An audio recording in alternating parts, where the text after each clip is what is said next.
Okay. Robert's gonna cut it off. I think he's also cleaning Yeah, he did. He cleaned it up really nicely. All right. So here you can see the pulmonary trunk, kind of coming up. All right, right through here, and you can actually see the split. Right. See where the pulmonary trunk splits. Right. So here is the pulmonary artery right here. Here's the pulmonary artery over here. And then this right here is that ligamentum arteriosum.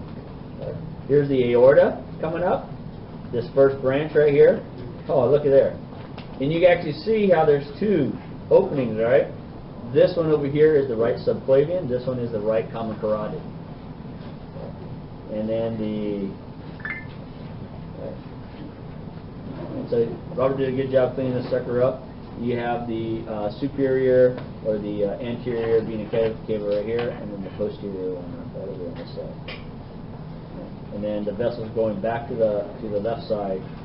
Here's one right there. Right. So very nice. Nice job, Robert. But don't cut it into this art. I'll leave that one. Yeah, leave that one intact.